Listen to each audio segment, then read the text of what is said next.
Saudações!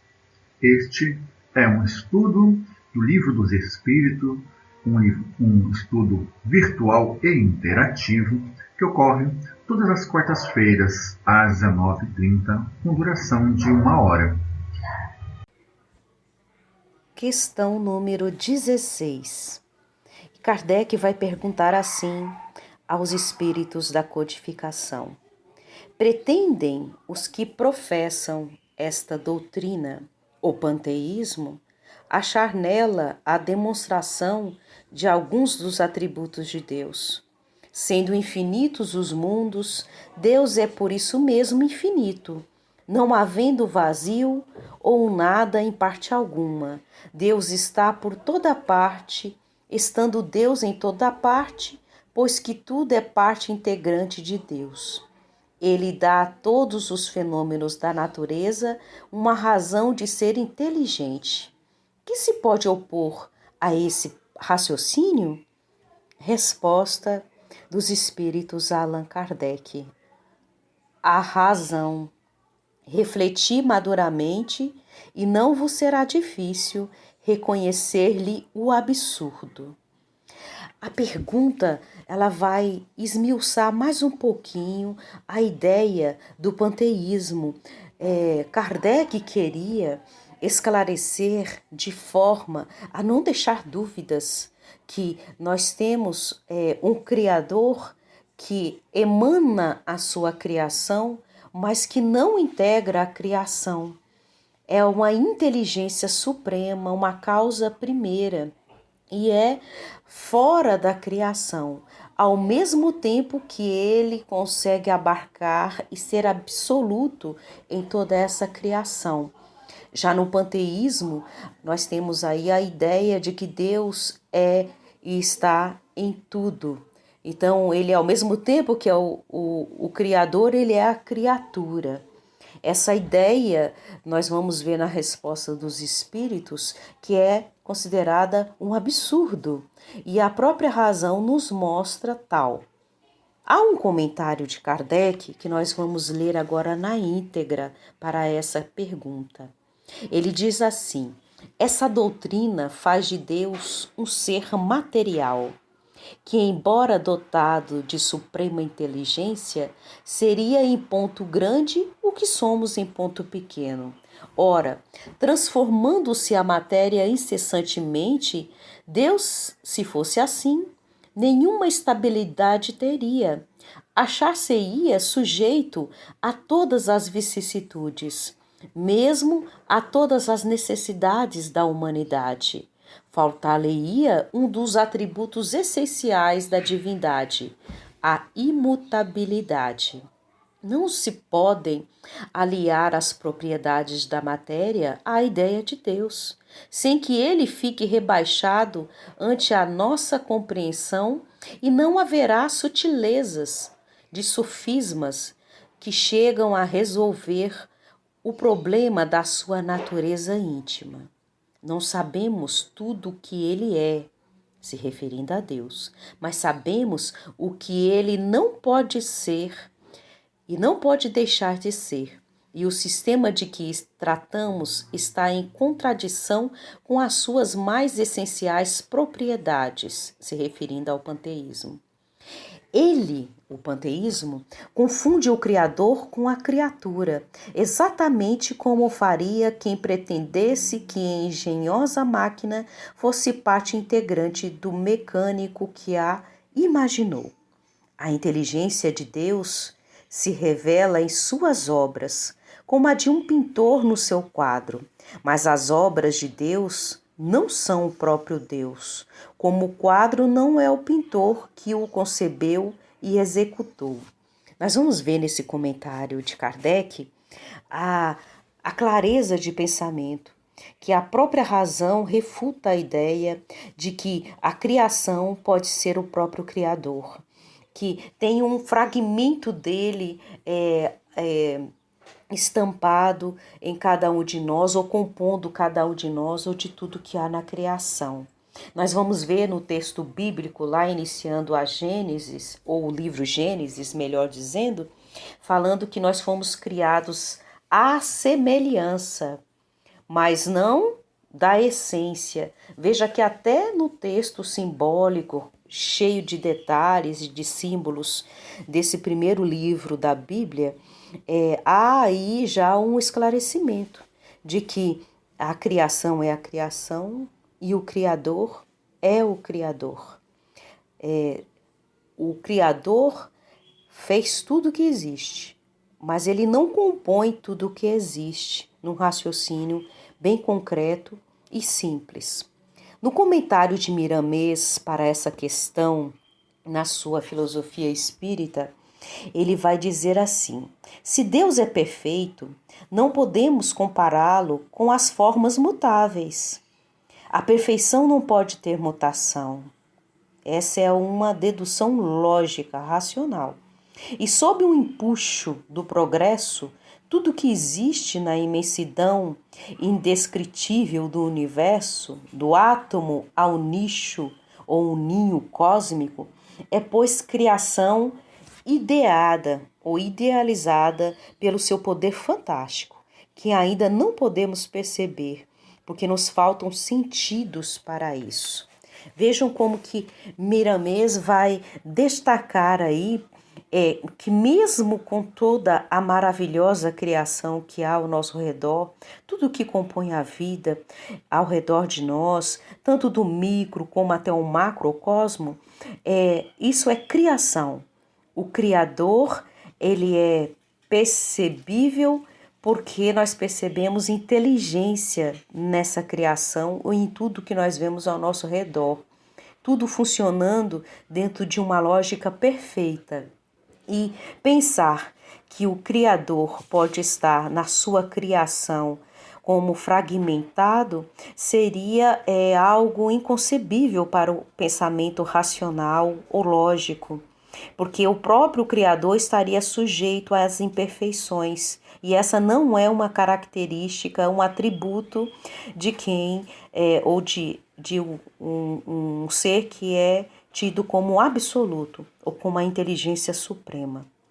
O visual do infinito, portanto, não é Deus na sua unidade perfeita, como o quadro não é o pintor. Aqui Miramês vai comentar a resposta ou o comentário de Kardec, né? Comparando a obra com o autor, a primeira constitui um pálido reflexo da sua essencialidade, viva e distinta no lugar que ocupa. E há, sim, um comentário muito interessante a respeito dessa temática do panteísmo. A doutrina que faz de Deus um ser material o faz por falta de notícias do mais além, ou por medo de pesquisar a verdade e seguir as rotas do progresso, que faz caírem os véus na gradação das forças humanas e espirituais. Nada devemos temer, desde que estejamos em planos de mutações para o nosso próprio bem. Veja que Miramês ele vai esmiuçar essa resposta, comentando o que os espíritos vão dizer a respeito de razão. Então, nós podemos concluir essa questão 16. Não tem como a criação ser fragmento do Criador. É ilógico pensar que o Criador e a criação, ou aquilo que existe ao redor daquele que criou, seja o próprio, porque refuta qualquer raciocínio lógico ou elementar. E o exemplo que Kardec dá e que Miramês comenta, ele é bem claro. O pintor faz o quadro, a sua criação, mas ele não é o quadro, apesar de ter ali toda a sua inteligência, toda a sua absoluta compreensão, ou o seu atributo, ou os atributos numa infinidade de coisas, como nós já vimos nas questões anteriores. Deus é Deus, criação é criação. Muita paz a todos.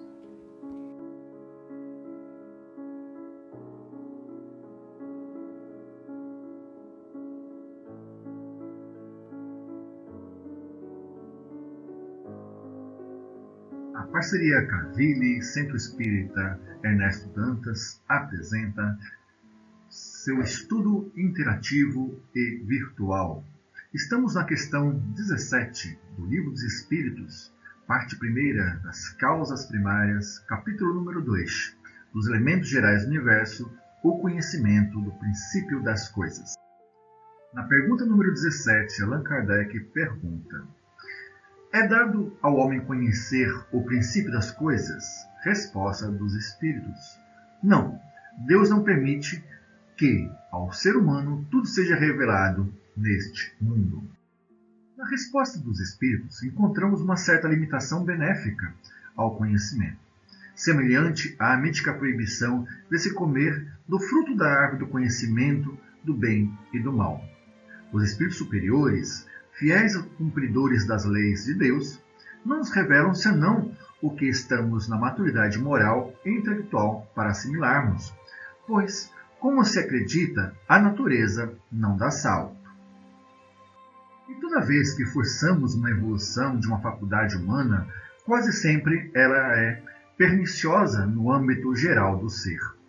Não se pode ensinar uma criança a dirigir um automóvel, por exemplo, pois lhe faltam faculdades morais, emocionais e bem como motoras a serem ainda adquiridas. Assim, nem pela mediunidade e revelação dos espíritos, nem pela ciência de seus instrumentos, ou por seres extraterrestres, se dá a antecipação de certas verdades que poderiam colocar a perder toda a humanidade. O conhecimento da energia atômica, por exemplo, quase nos levou a uma destruição total do planeta. Jesus, no Evangelho de João, capítulo 3, versículo 13, afirma que ninguém subiu ao céu senão o que desceu do céu, o Filho do Homem, que está no céu. Esta é uma referência de João às ideias platônicas do mundo das ideias, né? Então, ali, Jesus fala das regiões supracelestes, descritas por Platão, como hiper-urano, ou seja, aquilo que está além do céu. Uma região aonde estaria o conhecimento original. Então, essa região seria chamada de mundo das ideias. Essa região é a região onde os espíritos superiores, como Jesus, né, os mundos celestes, os mundos felizes, têm compreensão de todas as verdades. Então, há nas palavras do Mestre Jesus toda uma preocupação de não se adiantar nenhuma informação que não suportaríamos, né? A humanidade não estaria pronta para suportar. Isto fica claro, né, bem patente, na expressão: se vos falei das coisas terrestres e não acrediteis, não compreendereis, que dirá se eu tivesse falado das coisas celestiais? Esta revelação é progressiva e está bem explícita no advento do Consolador prometido por Jesus. No Evangelho de João, capítulo 14, versículo 17, diz: o Espírito de verdade que o mundo não pode receber, e completo, e não está pronto para receber, e nem apto a receber, porque não o vê, nem o conhece, mas vos o conheceis, porque habita convosco e estará em vós. Assim também, um pouco mais adiante, Jesus completa a ideia: mas aquele Consolador, o Espírito Santo, que o Pai enviará em meu nome, esse vos ensinará todas as coisas e vos fará lembrar de tudo o quanto vos tenho dito. Mesmo capítulo 14, agora versículo 26.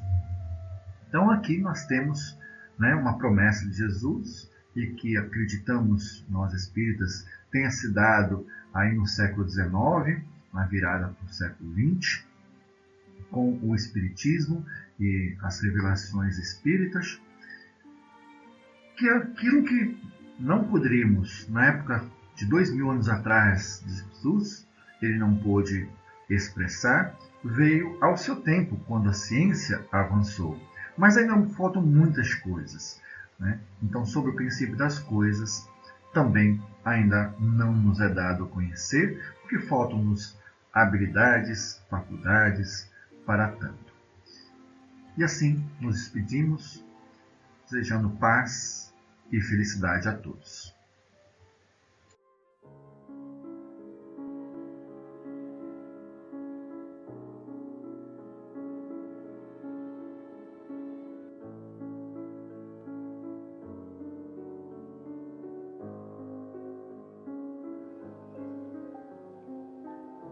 Olá, seja muito bem-vindo a mais uma reflexão acerca de O Livro dos Espíritos.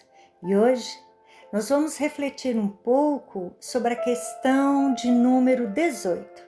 E nessa questão, Kardec vai fazer a seguinte pergunta: penetrará o homem um dia o mistério das coisas que lhe estão ocultas? E os espíritos respondem: o véu se levanta a seus olhos à medida que ele se depura, mas, para compreender certas coisas, são-lhe precisas faculdades que ainda não possui.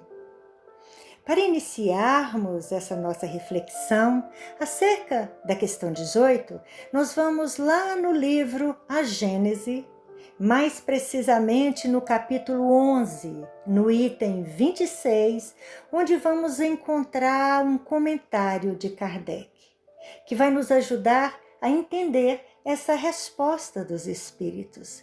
Kardec vai dizer assim: à medida que progride moralmente, o espírito se desmaterializa, isto é, depura-se. Sua vida se espiritualiza, suas faculdades e percepções se ampliam. Veja que este comentário que nós encontramos lá em A Gênese está implícito na resposta que os espíritos dão a Kardec na questão 18, que o homem poderá sim, um dia, compreender o mistério de coisas que hoje ainda lhe estão ocultas, mas desde que o espírito esteja mais depurado, ou seja, como Kardec comenta em A Gênese, à medida que o espírito progride moralmente e se desmaterializa, porque uma vez mais desmaterializado, suas faculdades e percepções se ampliam. E lá no livro Filosofia Espírita, o Espírito Miramês vai nos explicar que ninguém pode crescer sem subir, nem subir sem esforço e sacrifício, se referindo à área evolutiva a que pertencemos aqui na Terra e no grau em que nos encontramos na escala dos valores espirituais. O que o Espírito Miramês está afirmando para a gente é que para evoluirmos é necessário conquistarmos valores espirituais e que esta conquista só se dá através do nosso esforço cotidiano, ou seja, para nos espiritualizarmos é preciso que a gente adquira, através do nosso esforço e vontade, conhecimento para subirmos, para crescermos espiritualmente, para galgarmos novos patamares evolutivos ao consolidarmos novas virtudes em nós. E sobre este conhecimento necessário para evoluirmos, o Espírito Emmanuel vai nos dizer que precisamos de duas asas para subirmos, para levantarmos voo: a asa do conhecimento moral e a asa do conhecimento intelectual. Assim como qualquer passarinho que para voar precisa das suas duas asas. Emmanuel faz essa analogia ao se referir ao espírito imortal que também depende de duas asas para voar: a asa do conhecimento moral e a asa do conhecimento intelectual para subir, para evoluir, para depurar-se. Por isso é que o Espírito Miramês nos explica que o véu se levanta à medida em que o homem cresce espiritualmente, podendo então alcançar e suportar a voz da revelação, a luz da revelação de coisas que hoje ainda lhes são ocultas. Portanto, à medida em que evoluímos através dos conhecimentos adquiridos, tanto no âmbito moral como no âmbito intelectual, conseguiremos um dia penetrar no mistério das coisas que hoje ainda nos são ocultas. Nós temos ainda muitos caminhos a percorrer, muito conhecimento moral e intelectual para angariarmos. Cada passo que damos representa uma lição, e nossa jornada evolutiva será sempre um eterno aprendizado. E isto é um imperativo da lei. Esta é a lei do progresso, que é uma lei universal e, portanto, alcança a cada um de nós, o que vale dizer que vamos evoluir querendo ou não querendo. E as nossas faculdades e percepções vão se ampliar e iremos penetrar no mistério das coisas que hoje ainda nos são ocultas. Para concluirmos, a gente vai ficar com as palavras sábias do Espírito Miramês. Ele diz o seguinte: as faculdades dos espíritos vão se desabrochando na esteira infinita do tempo e se apurando de acordo com seu despertamento, quando o oculto vai sendo conhecido. Porém, é bom que nos cientifiquemos de que sempre encontraremos véus para serem desvendados e segredos para serem conhecidos, conclui o Espírito Miramês. Agora, vejam bem, é muito importante frisar que o relativo jamais poderá conter o absoluto. Em última análise, isso quer dizer que o conhecimento total de todas as coisas pertence somente a Deus. Que Jesus nos abençoe e que nos conduza em nossa jornada evolutiva. Um forte abraço, até a próxima, fique com Deus.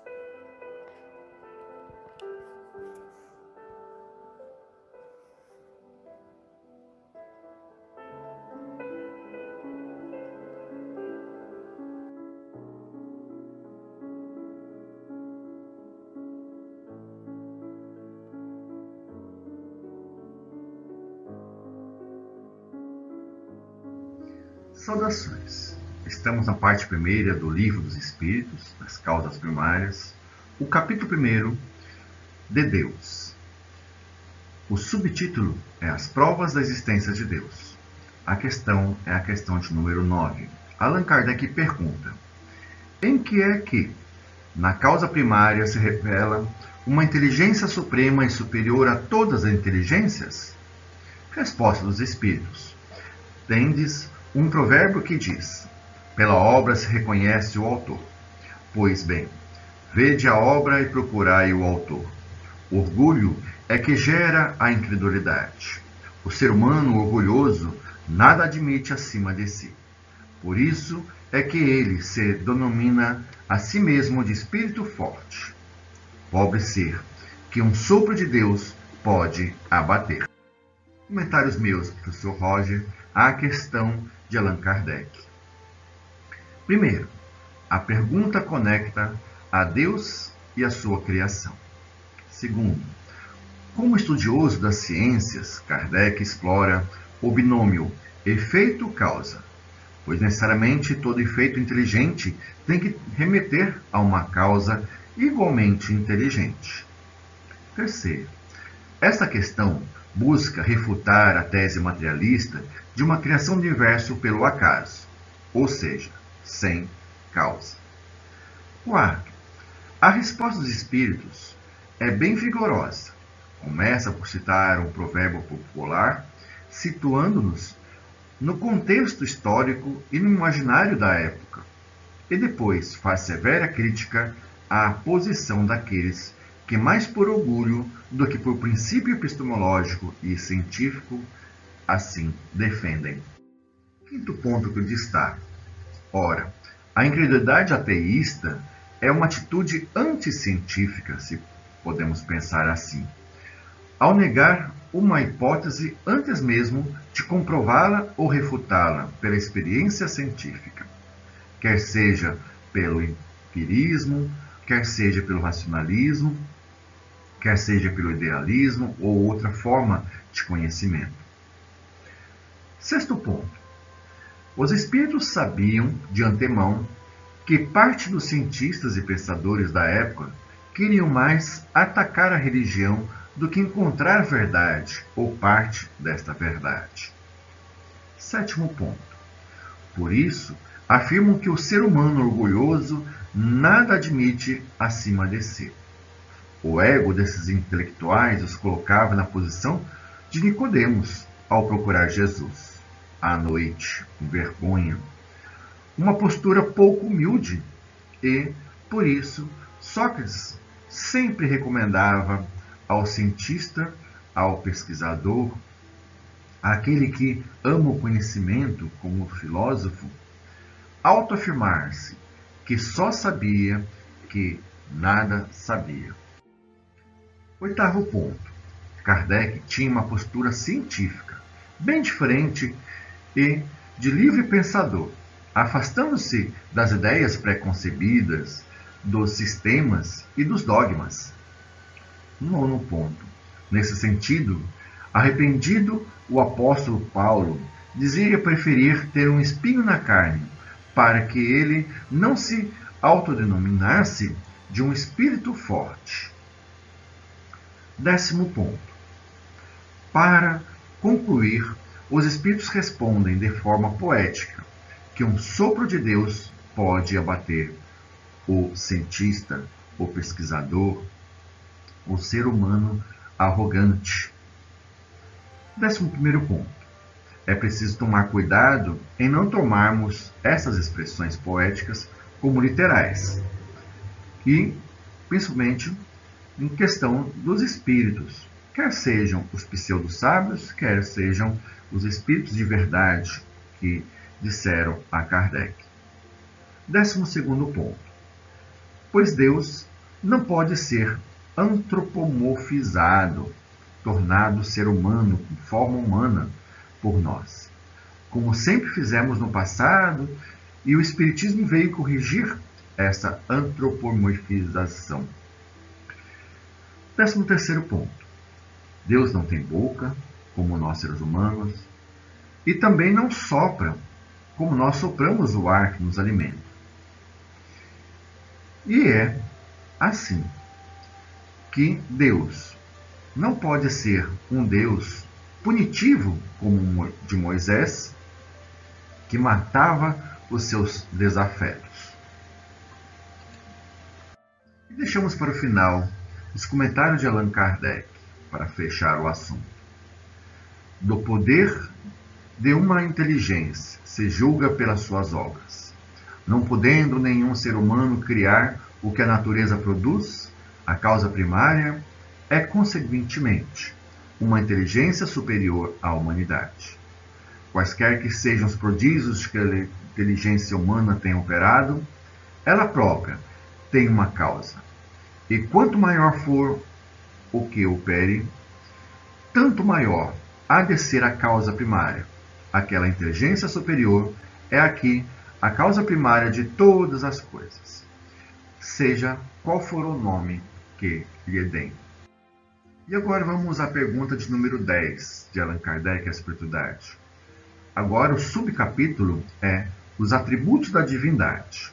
Pergunta: pode o homem compreender a natureza íntima de Deus? Resposta dos Espíritos: não, falta-lhe para isto um sentido. Comentários meus, professor Roger. Primeiro ponto. A história das religiões escritas por grandes pensadores como Sigmund Freud, Émile Durkheim, Rudolf Otto, Mircea Eliade, entre outros, nos traz como o ser humano, nesse planeta, vem construindo a imagem e a natureza de Deus.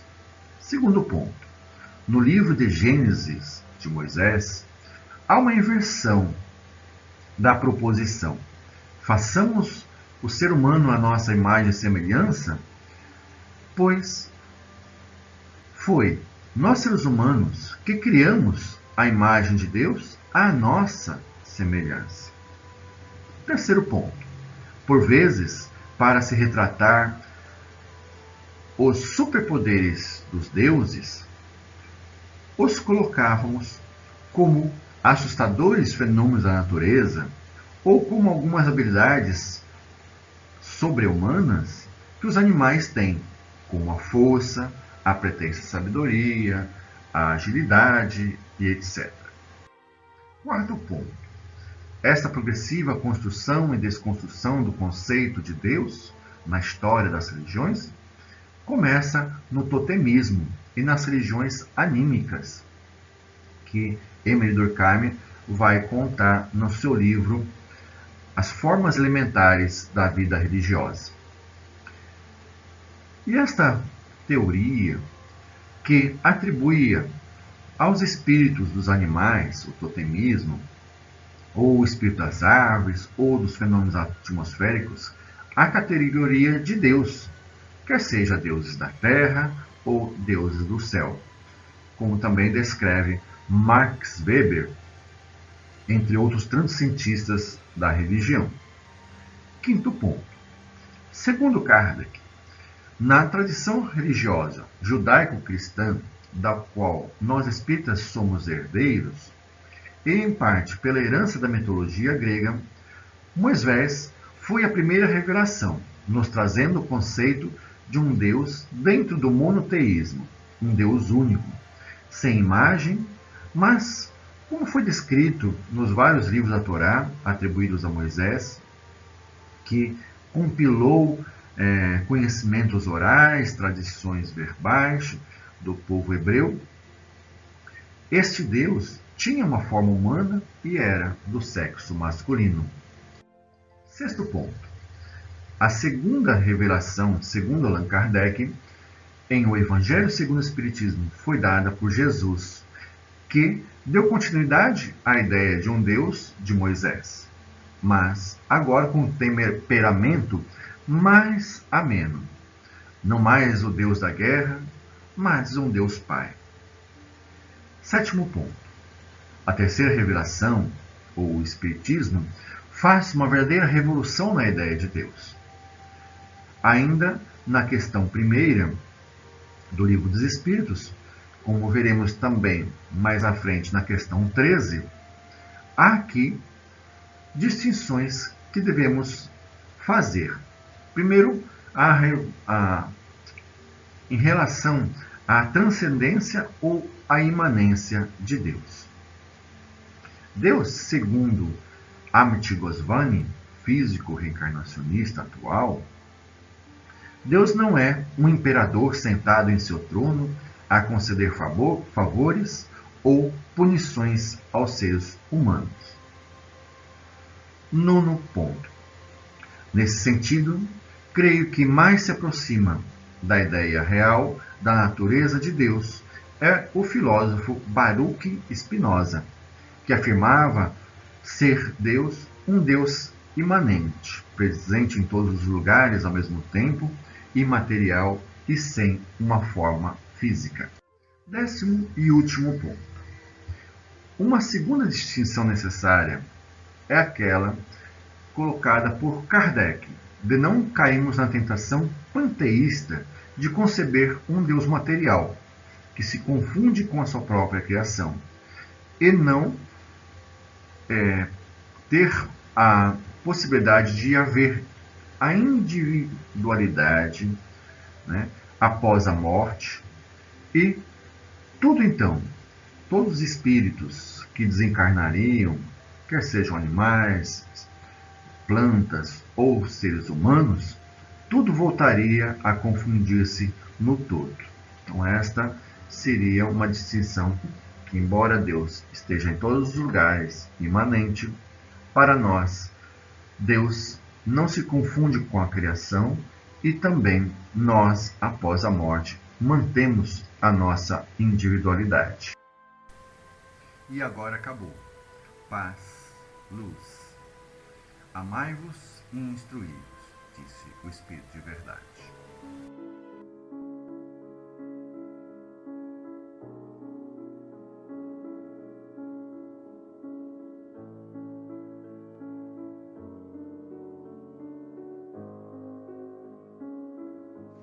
Saudações! Vamos aqui apresentar as questões 20 e 21 do Livro dos Espíritos. Estamos na primeira parte das causas primárias, o capítulo 2, dos elementos gerais do universo e espírito e matéria. Meu nome é Roger Bradbury.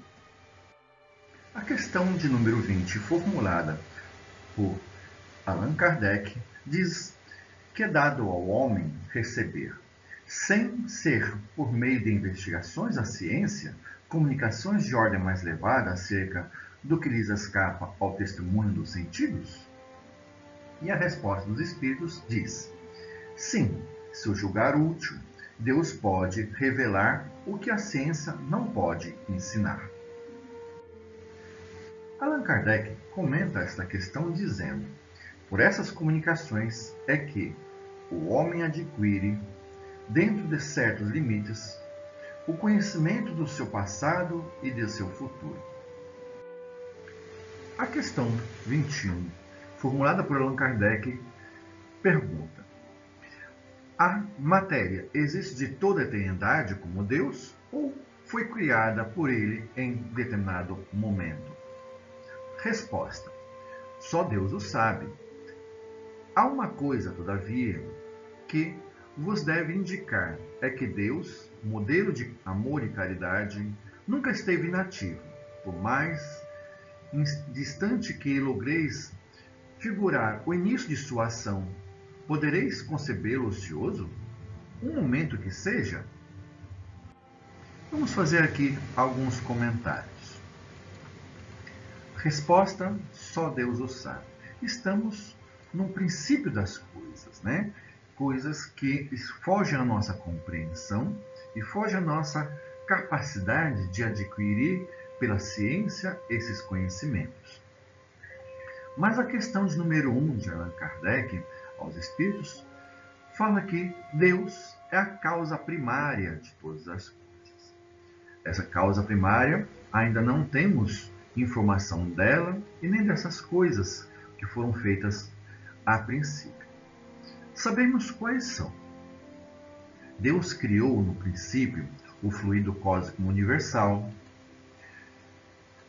Esse princípio, a filosofia grega dos pré-socráticos, como Heráclito, que acreditava que tudo surgia a partir do fogo, de uma lógica, esse logos, que inclusive João Evangelista vai dizer que é o logos da criação, a palavra, a razão, a lógica. Mas também outros, como Pitágoras, dizia que o princípio de tudo era o número. Demócrito dizia que era o átomo, a partícula menor indivisível, e que hoje já se dividiu muitas vezes, né? Essas partículas subatômicas.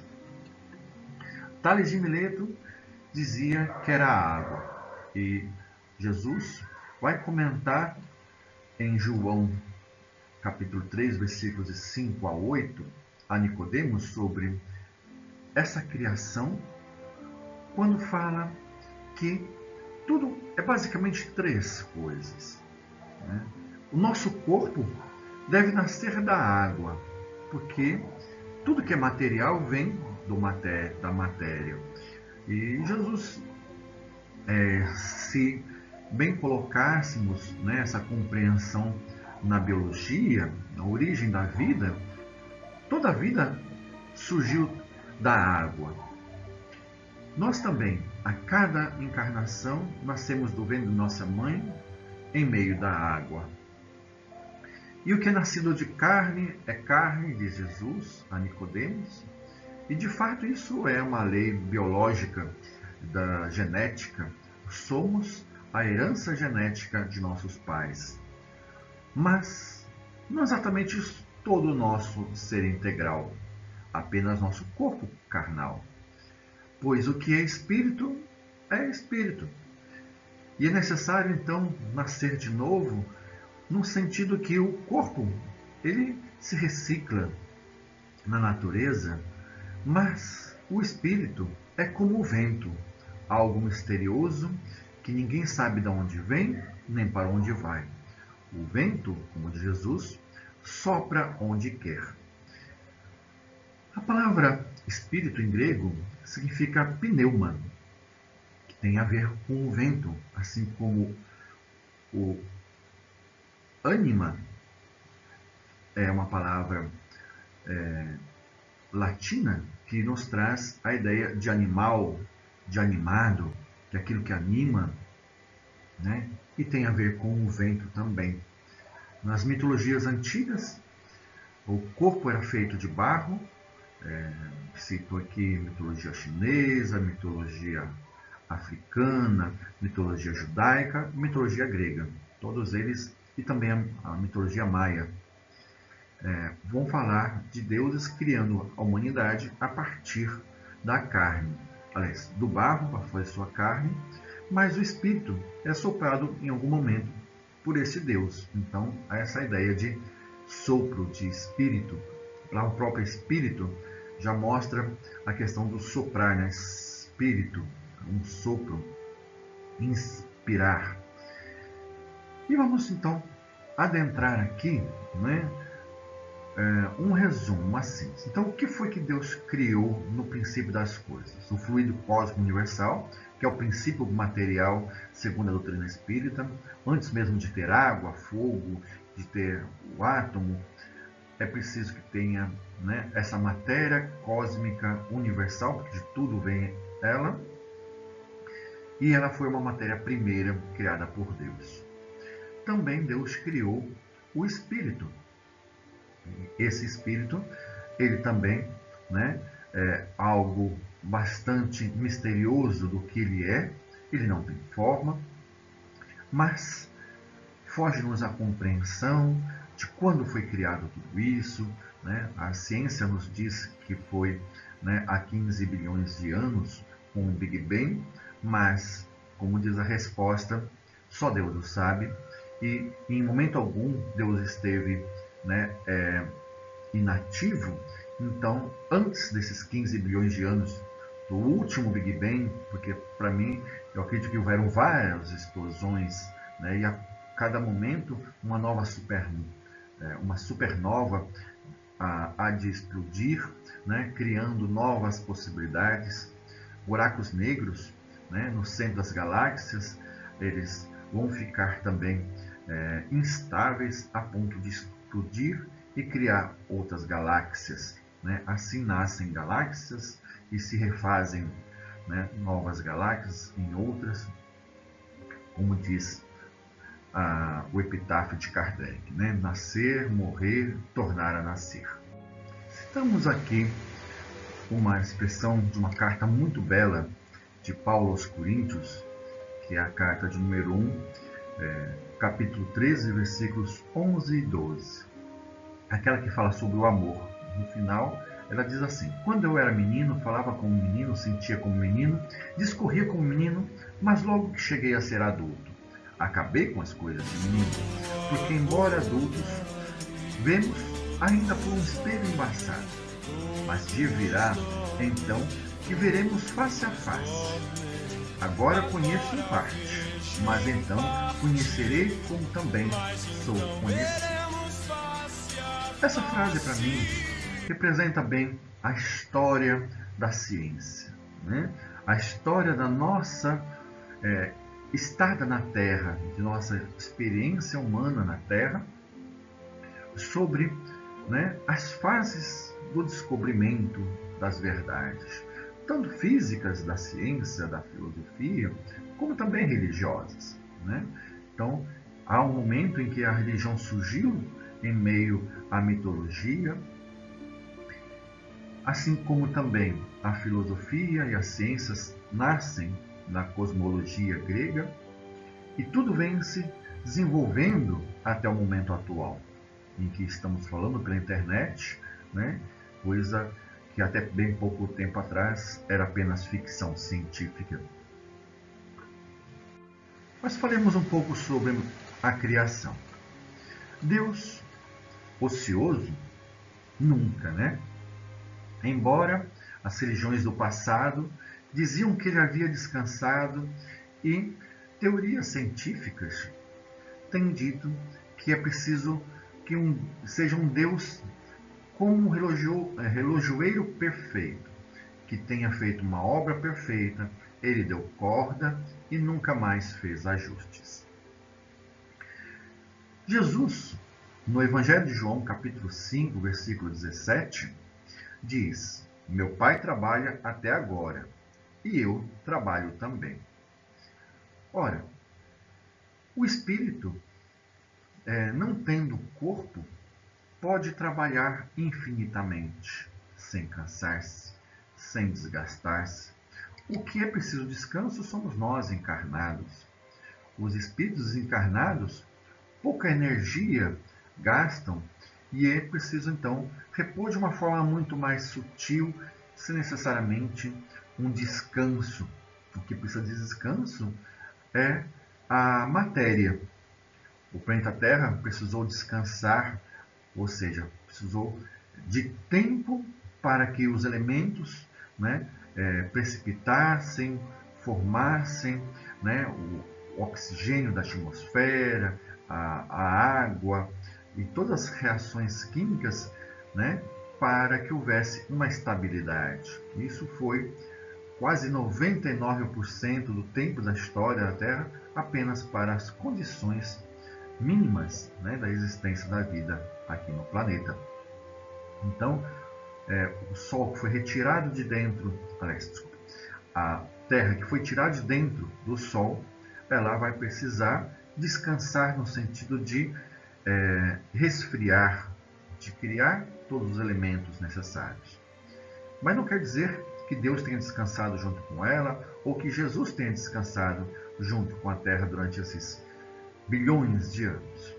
O que houve, né, é que Jesus continuou seus trabalhos, né, em outros planetas, possivelmente, né, dando continuidade na sua terra natal, no seu sistema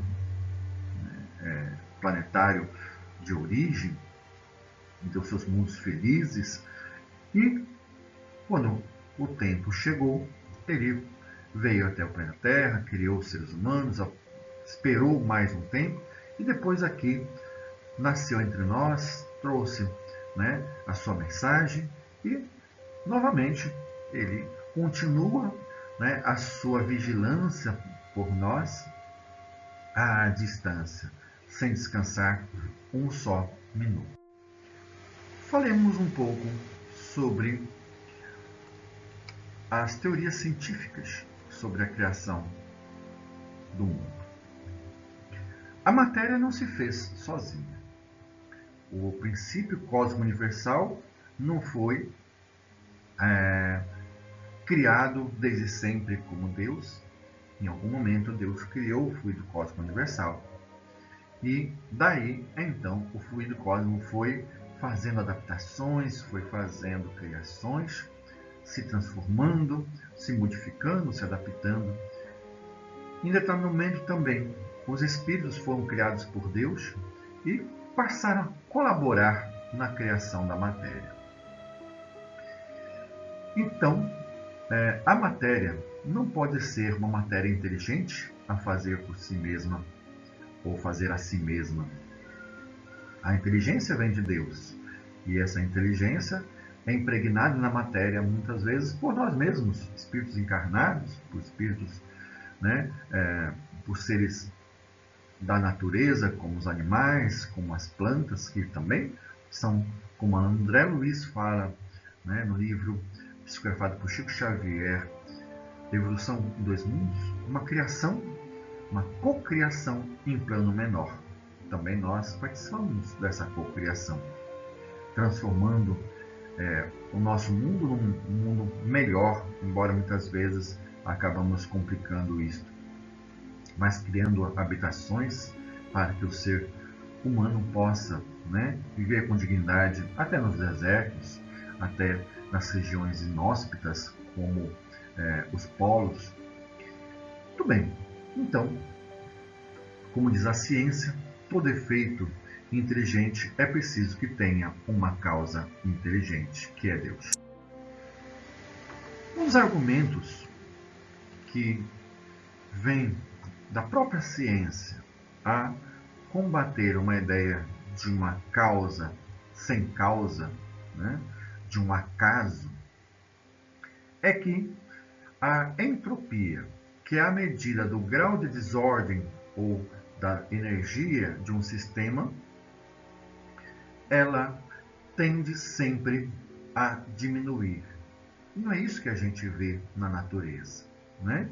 A cada momento você vê as coisas ganhando mais vida, ganhando mais organização e como uma bomba que caísse, né, em um determinado local, o que poderia sair dali? Senão mais desordem, mais sofrimento. Ora, né, uma explosão não pode criar nada inteligente, senão mais desordem. Então, esta é uma proposta da doutrina espírita ou das religiões negentrópica, porque nega um princípio da entropia que seria a desagregação, seria, né, a perda de energia para o sistema. E não é isso que a gente vê. A gente vê cada vez mais ordenação na criação do universo.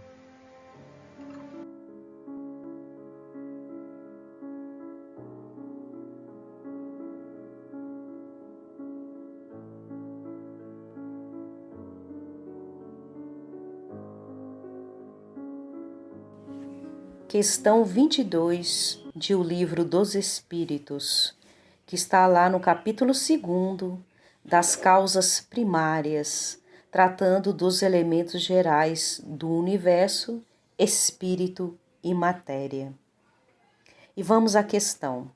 Define-se geralmente a matéria como sendo o que tem extensão, o que é capaz de nos impressionar os sentidos, o que é impenetrável. São exatas estas definições? A resposta dos espíritos a Allan Kardec. Do vosso ponto de vista, elas o são, porque não falais senão do que conheceis. Mas a matéria existe em estados que ignorais. Pode ser, por exemplo, tão etérea e sutil que nenhuma impressão vos cause aos sentidos. Contudo, é sempre matéria. Para vós, porém, não seria. Essa é a primeira parte dessa questão 22. Agora tem a questão 22A. Kardec volta então e pergunta para os espíritos: que definição podeis dar da matéria? A resposta deles: a matéria é o laço que prende o espírito. É o instrumento de que este se serve e sobre o qual, ao mesmo tempo, exerce sua ação. Essa segunda parte da pergunta, ela é uma resposta fantástica dos espíritos, porque tem um desdobramento que nos faz elaborar uma sequência mais lógica de pensamentos. A matéria é o laço que prende o espírito. Então, nós podemos, de forma bem simples, dizer que tudo que não é espírito é matéria.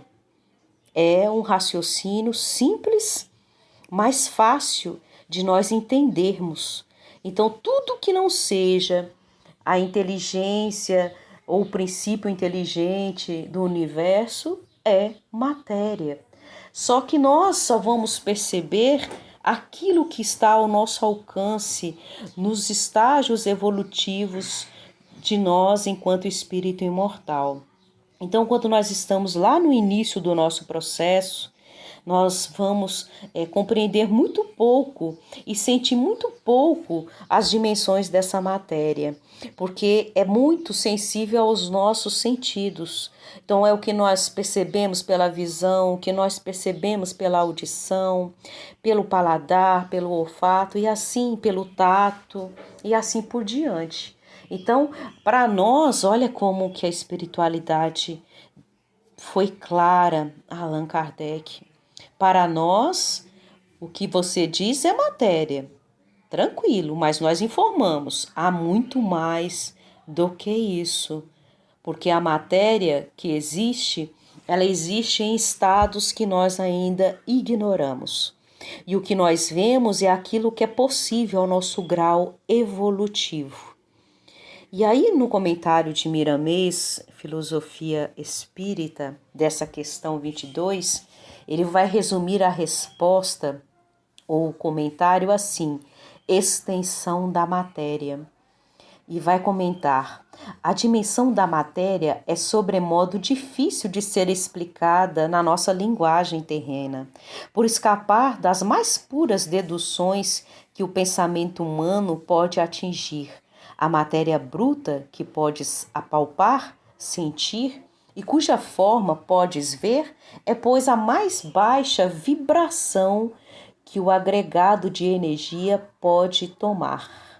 Olha só que comentário interessante, porque até bem pouco tempo os cientistas tinham dificuldades de entender até que energia era matéria, porque não era densa, não era possível ali estar pesando, vendo a dimensão. E hoje a própria física quântica, com os avanços dessas mecânicas da energia, nós estamos percebendo, enquanto aí observadores da vida fora de nós e dentro de nós, que energia também é matéria.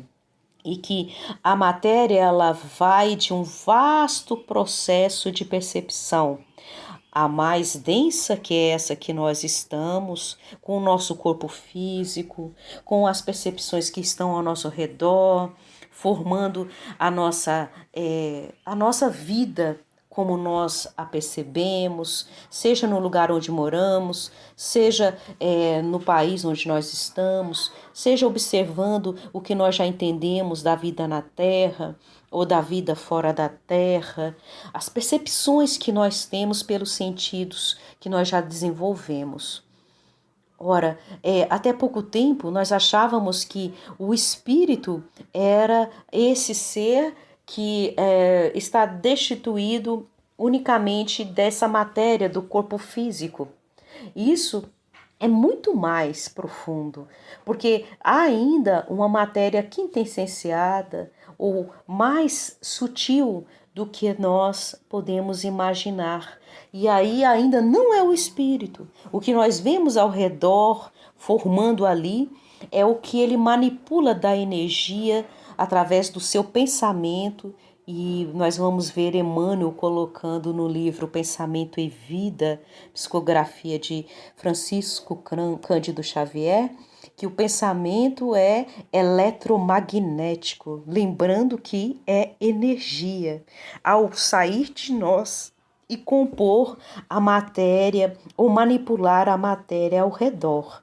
Então, por exemplo, quando nós elaboramos um pensamento feliz, nós emitimos através de nós a essência espiritual, a essência imortal que há em nós, esse pensamento, e ele se processa em ondas eletromagnéticas, compondo a matéria ao nosso redor, favorecendo o nosso corpo físico com as energias benfazejas desse pensamento. Agora, quando nós emitimos um pensamento que não é bom, as mesmas manifestações eletromagnéticas vão se processar através de nós. Agora imaginemos todos nós pensando, todos os seres inteligentes da criação pensando, eles estão desenvolvendo energias eletromagnéticas através desses pensamentos e compondo a matéria ao redor com boas energias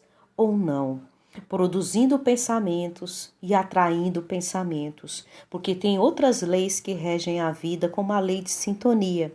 E aquele que pensa como nós também estamos na mesma faixa mental desse que pensa como nós.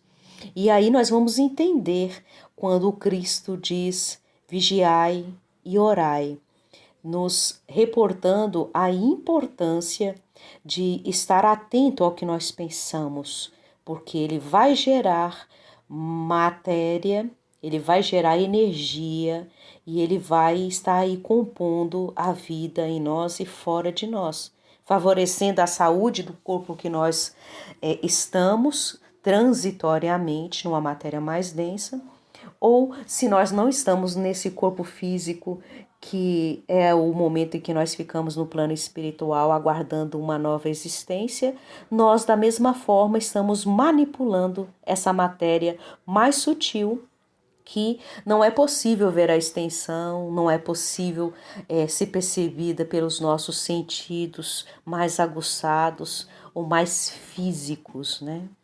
Então nós podemos dizer assim: tudo no mundo material e espiritual se encadeia. Uns estão ligados aos outros por fios muito tênues, imperceptíveis pelos homens e que a própria ciência ainda desconhece. A matéria, mesmo a que chamamos de forma impenetrável, guarda segredos ainda para os homens do amanhã, que saberão desvendá-la. A própria áurea que circunda os nossos corpos é matéria quintessenciada em vibrações tais que chegam a causar luminosidade em torno dos corpos físicos, de onde ela promana. E aqui nós nos lembramos de Saulo de Tarso na estrada de Damasco, rapidamente comentando aqui para nós compreendermos um pouco mais. Quando ele tem aquele fenômeno maravilhoso descrito no livro Paulo e Estevão, do próprio Emmanuel que acabamos de citar, e a psicografia de Francisco Cândido Xavier. E aí há um relato no livro de que uma grande luz se aproxima de Saulo ainda, né? E aí depois ele vê pelos sentidos que se tratava de Jesus. E ele então se faz visível com a forma que todos tinham descrito para ele, que era Jesus, porque Saulo não encontrou Jesus quando ele esteve conosco. Mas a hora que ele o vê, a gente tem aquela fala máxima dele: Senhor, o que queres que eu faça? Reconhecendo, né, a autoridade moral de Jesus e a sua liderança. E a partir dali ele passa a ser Paulo de Tarso. Mas o foco nosso é a grande luz que ele viu no horizonte vindo até ele. Essa luz não é o espírito ainda, é matéria se manifestando ao nosso olhar, aos nossos sentidos. E quando o Cristo se aproxima mais de Saulo, aí ele se torna visível como nós o conhecemos.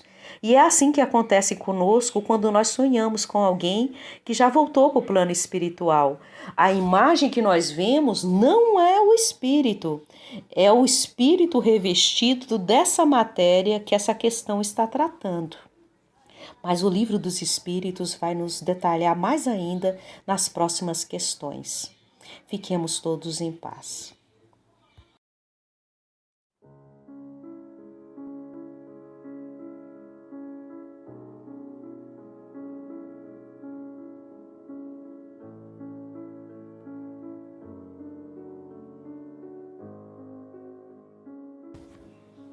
Questão 23.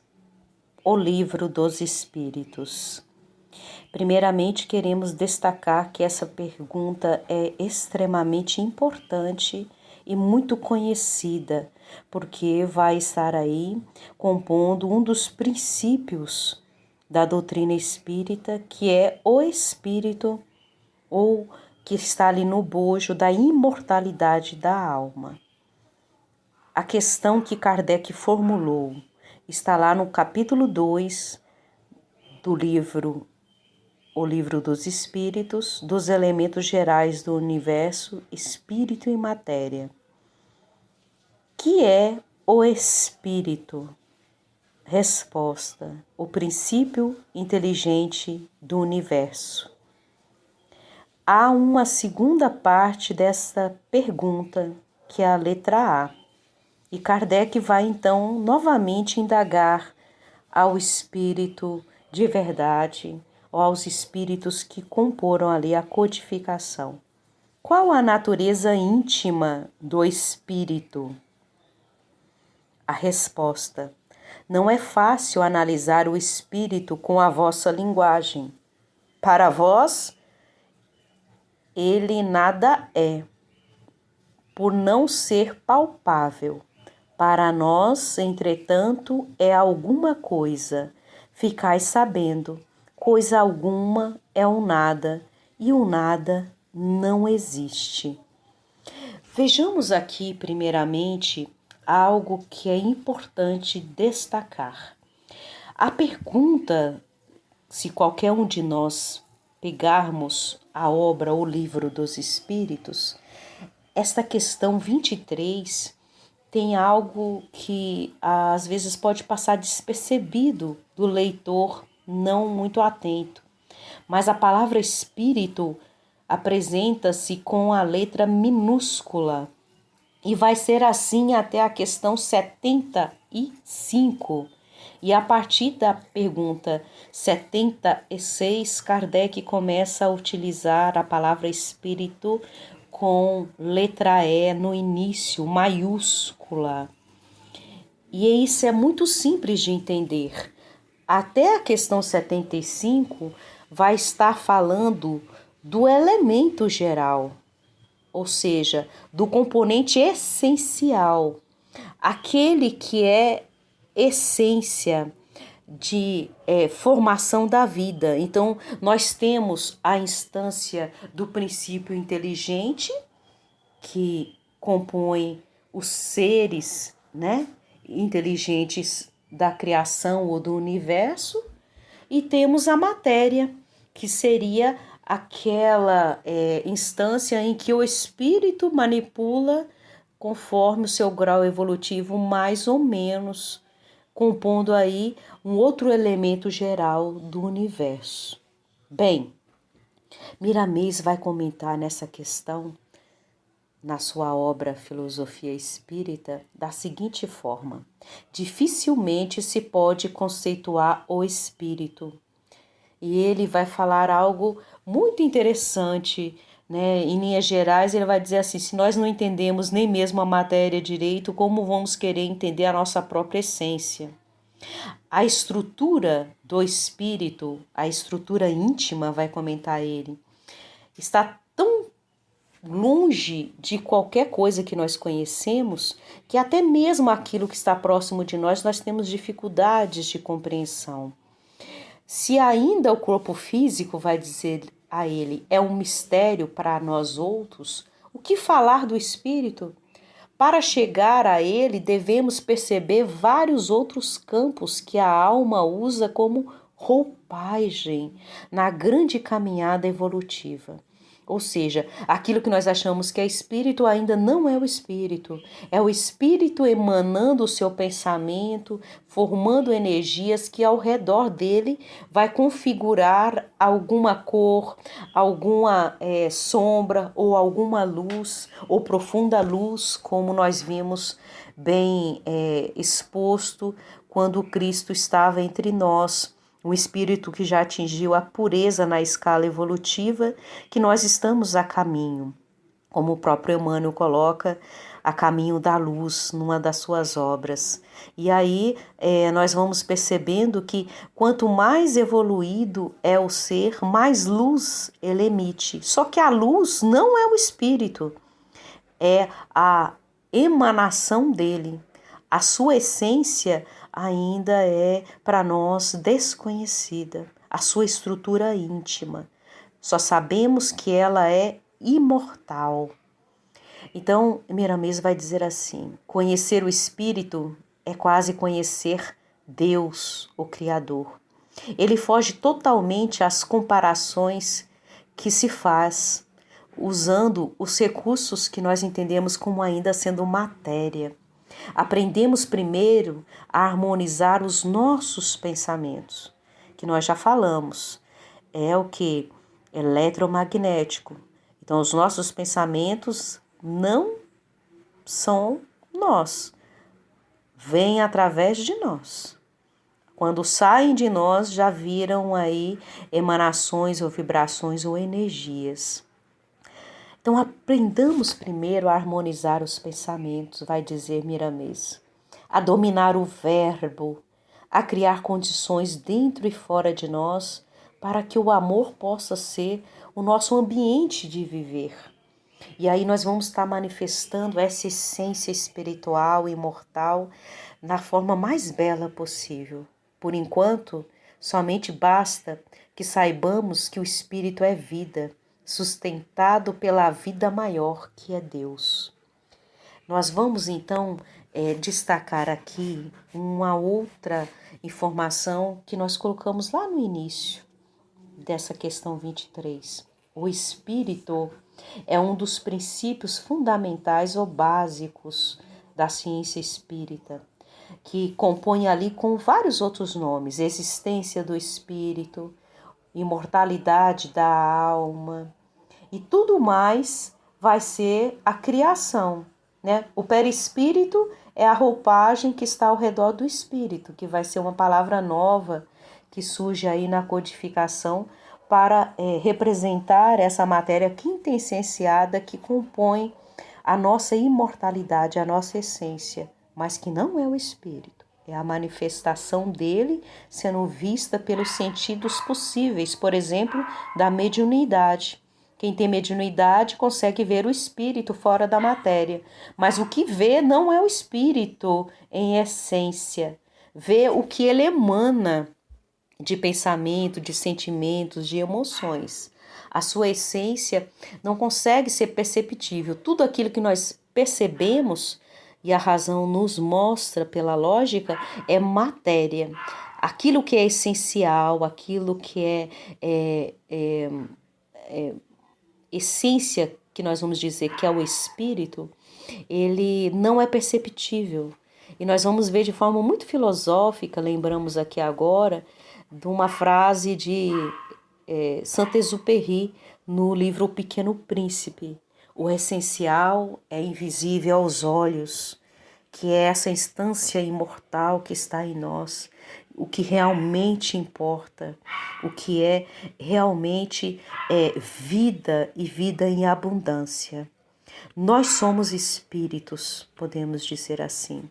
Não é, portanto, correto afirmar: o meu espírito está assim, triste, alegre, melancólico, entusiasmado. O meu espírito não.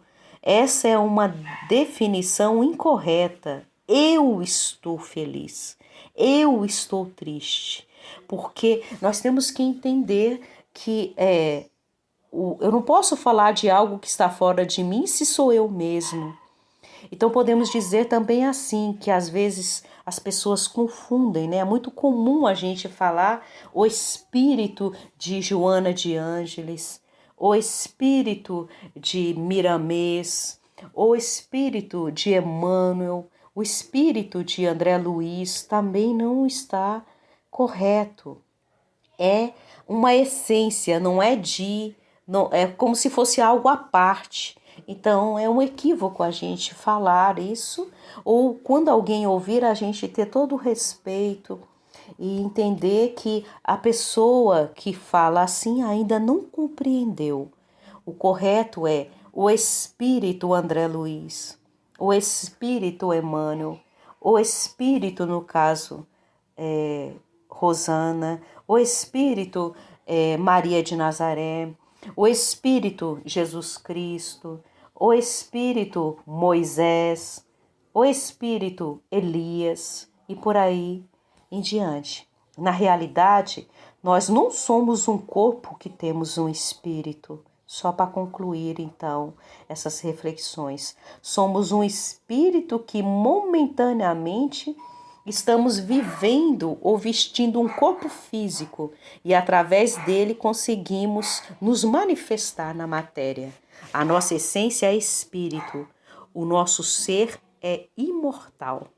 E essa pergunta nos coloca a essência de cada um de nós, o princípio inteligente do universo. Muita paz a todos.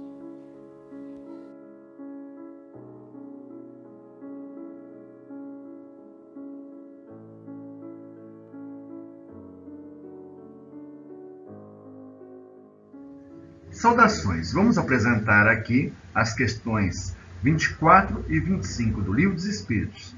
Estamos na primeira parte, sobre as causas primárias. O capítulo 2 dos elementos gerais do universo e o subtema é Espírito e Matéria. Pergunta de número 24 de Allan Kardec. O Espírito é sinônimo de inteligência?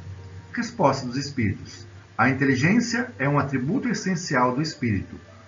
Uma e outro, porém, se confundem num princípio comum, de sorte que para vós são a mesma coisa.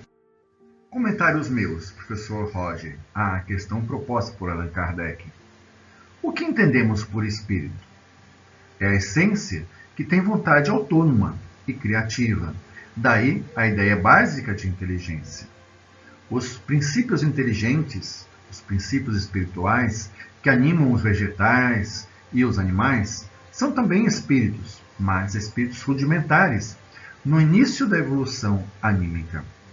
Eles exercitam a liberdade de agir contra os automatismos dos instintos, que também foram consolidados e são bons, pois os livram da extinção, e foram acumulados por experiências acumuladas por suas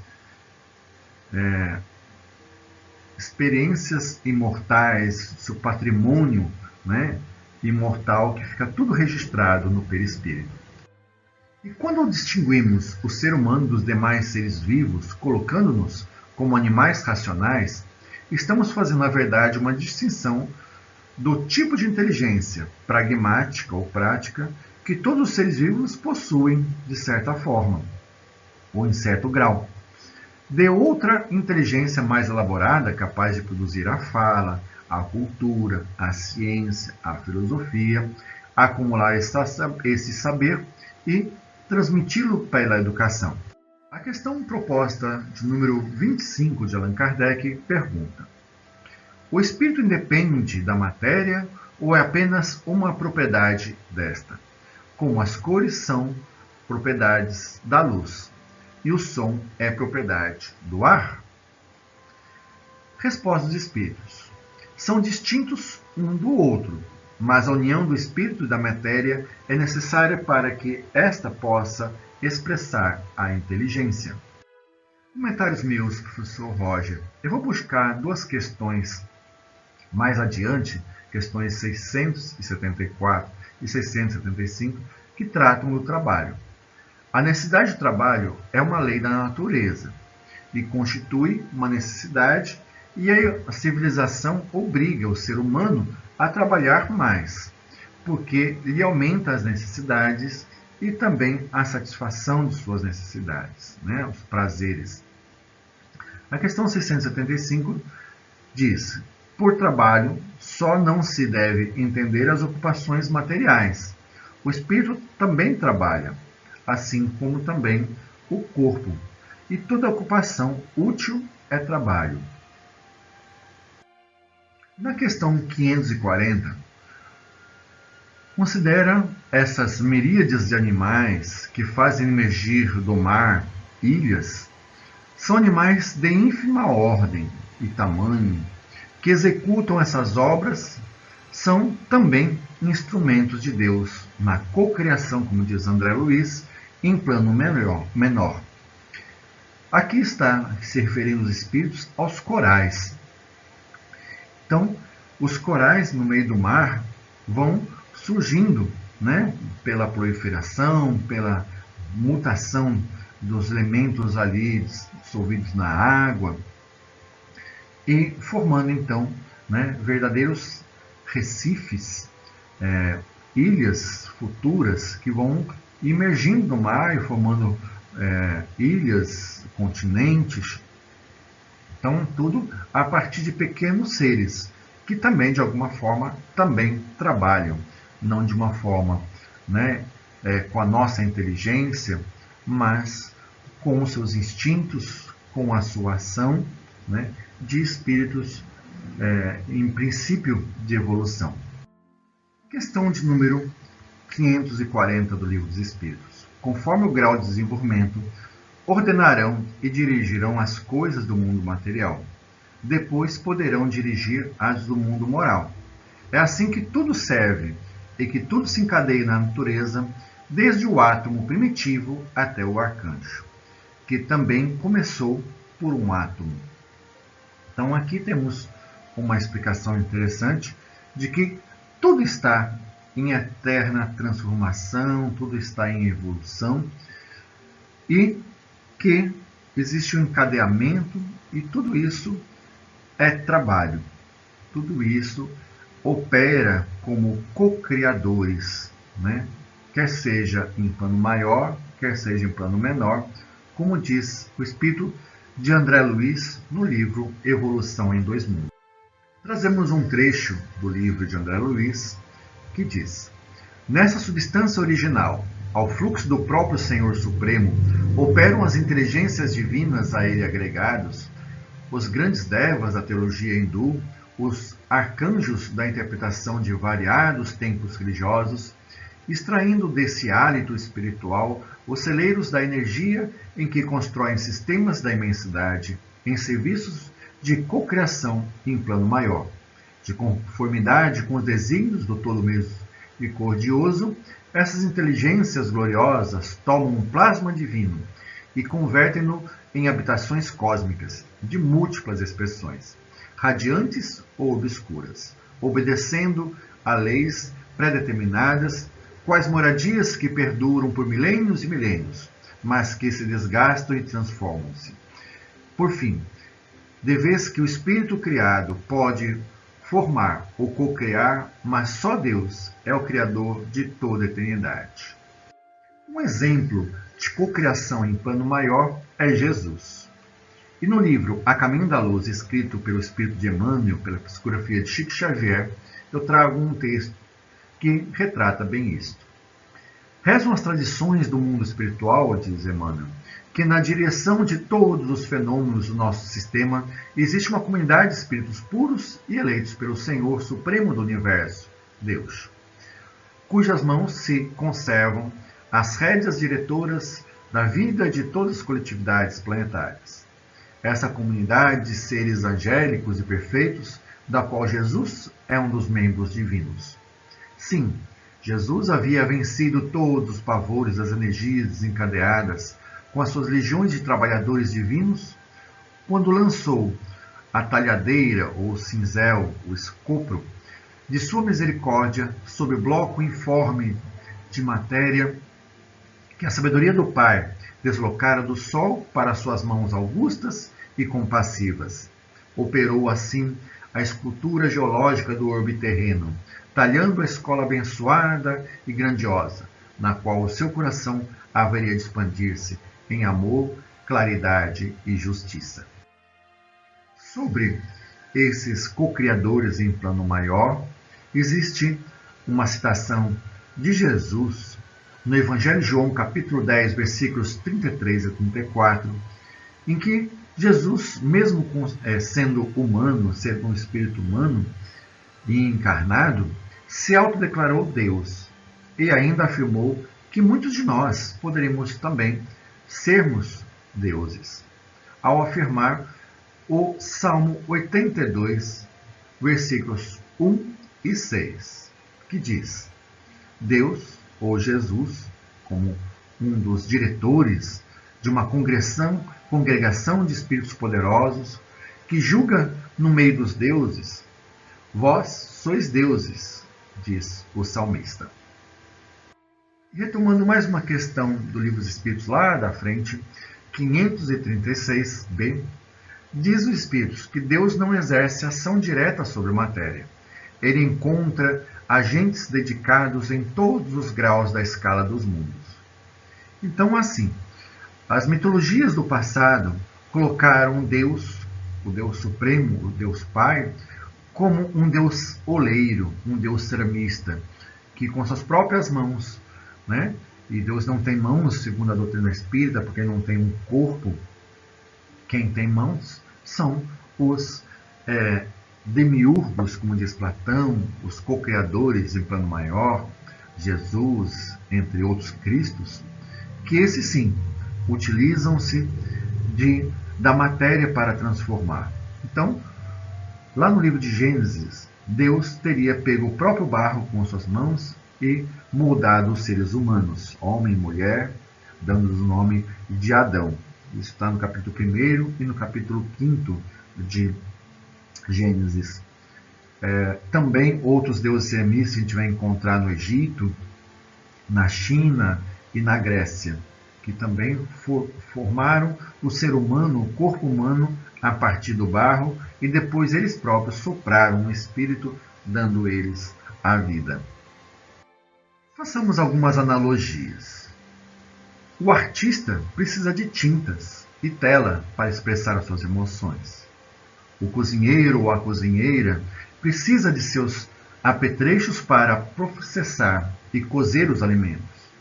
O tratorista ou a tratorista usa de sua retroescavadeira para mover montanhas. As ferramentas são como extensões do nosso próprio corpo, que imprimem trabalho e transformações, não só em nós, mas no meio onde vivemos. Assim é a relação corpo-espírito.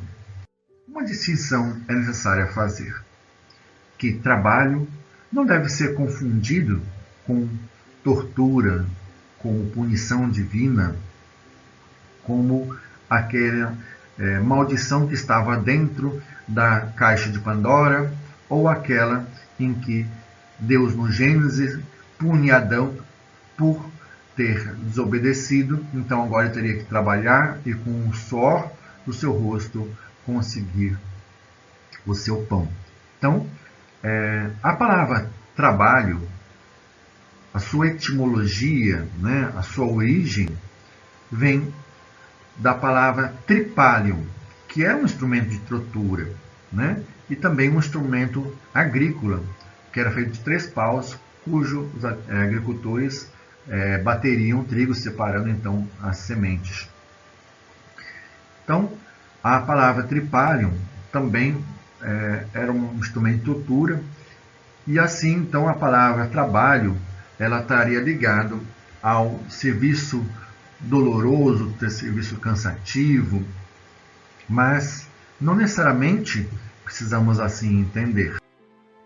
Longe de mim querer justificar o trabalho infantil, mas como Jesus dizia, que deles, das crianças, é como se fosse o reino dos céus. Então, o reino dos céus é semelhante àqueles que se tornam as crianças. Por quê? As crianças, ao brincar, estão trabalhando. E brincam trabalhando. Trabalham brincando. Veja as suas brinquedos quando uma criança recebe um martelinho, sai martelando, quando recebe um carrinho, sai brincando como se fosse motorista, mas quando um adulto recebe um martelo, ele já pensa no cansaço, nas dores, na sua perda de tempo para o lazer. Então, uma criança não pensa nisto. Uma criança inocente, e aqui volto a frisar, não estou justificando o trabalho infantil, que inclusive é proibido segundo a lei, não devemos colocar trabalho excessivo às crianças, deixemos que o seu próprio trabalho seja o exercício escolar, o exercício da aprendizagem, o exercício do brincar. Basta isto. E que ela possa, de vez em quando, auxiliar no trabalho doméstico, mas auxiliar, para que ela vá formando o seu caráter ligado à sua formação futura como cidadão, como adulto. E então, que possamos nós, adultos, refletir sobre a criança e o trabalho. Por isso que Jesus colocou a criança como um modelo daquele que vai entrar no reino dos céus como perfeito. E agora a última questão de hoje. Questão 25A. Essa união é igualmente necessária para a manifestação do espírito? Pergunta Kardec. Entendemos aqui por espírito o princípio inteligente, a abstração feita das individualidades que por esse nome se designam. Resposta dos espíritos. É necessário a vós, outros, porque não tendes organismo apto a perceber o espírito sem a matéria.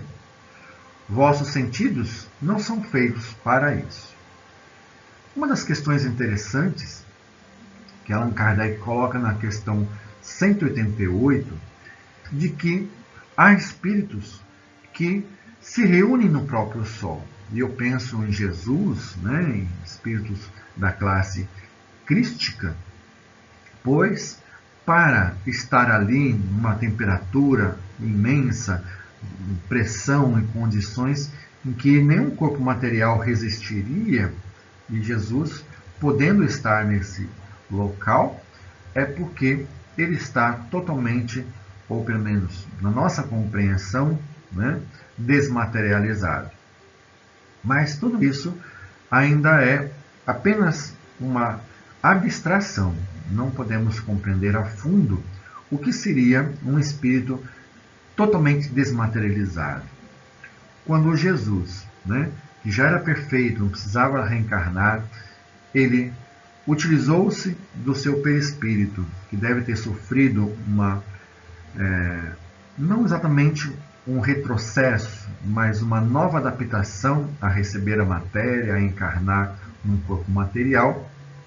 Ele ainda tinha um perispírito capaz de absorver os elementos da Terra, do planeta Terra, e agir sobre um novo corpo. Então mostra que nem ele, Jesus, aí estava, mas isso é uma especulação minha, um posicionamento mais particular meu. Já ouvi algumas coisas nesse sentido em relação à doutrina espírita, mas o perispírito desses espíritos, da esfera crística, dos mundos felizes, os espíritos perfeitos, eles quase são desmaterializados nos seus perispíritos. E já concluindo, eu trago aqui uma situação em que os espíritos encarnados, para agirem sobre a matéria, uma das questões é que eles utilizam-se da mediunidade de médiums de efeitos físicos, doadores de fluido ectoplasma. Então, assim, eles conseguem movimentar objetos, transportar objetos, conseguem materializar o seu próprio perispírito e manifestar-se visivelmente a todas as pessoas, não só aos médiuns videntes. Então, esta é uma das formas que o espírito pode também atuar sobre o mundo físico. Então, o espírito, ele não é exatamente matéria, então ele precisa estar ligado à matéria, precisa estar não só no trabalho intelectual, num trabalho espiritual, mas também através de múltiplas formas que vimos hoje, o trabalho no mundo físico. E assim acabamos, agradecendo a Deus pela oportunidade, a espiritualidade maior pelas inspirações, e desejamos que todos fiquem em paz.